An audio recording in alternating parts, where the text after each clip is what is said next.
Lalaki nagmaneho ng isang buong araw kasama ang kanyang patay na girlfriend sa sasakyan. Isang lalaki nagmamaneho mula Arizona papuntang Michigan ang nagdesisyong tapusin ang paglalakbay kahit na nadiskubre niyang namatay na pala ang kanyang girlfriend sa passenger seat habang padaan sila ng Texas. Ayon sa 62-year-old na si Ray Tomlinson, ihahatid nila ng kanyang 93-year-old na ina ang kanyang 31-year-old na girlfriend pauwi sa Michigan mula sa isang Arizona mental facility. Habang bumibiyahe, huminto sila sa isang gas station kung saan nagsuspecha ang mga autoridad na nagpunta sa banyo ang girlfriend at gumamit ng maraming pills. Pagdaan nila sa Texas o Oklahoma, ginising ni Tomlinson ang kanyang girlfriend pero nadiskubre niya na namatay na ito, malamang dahil sa overdose.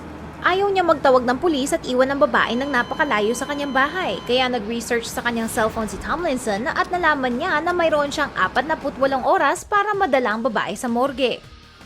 Nang tinawagan sila ng Arizona Mental Facility para i-check ang kondisyon ng babae, sinabi sa kanila ni Tomlinson na namatay na ito. At kahit na sinabihan ng caller si Tomlinson na magtawag ng pulis, sinabi ni Tomlinson na hindi niya ito ginawa dahil natakot siyang maaresto at baka kunin nila ang kanyang van.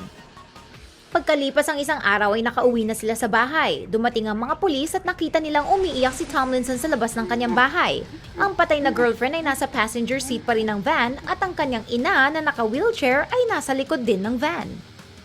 Nagtaka ang pulis kung ano ang talaga nangyari, kung nagsagawa ba ng krimen si Tomlinson o tatanga-tanga lang talaga ito. Inamin ni Tomlinson na mukhang nagkamali siya ng pag-handle sa sitwasyong ito.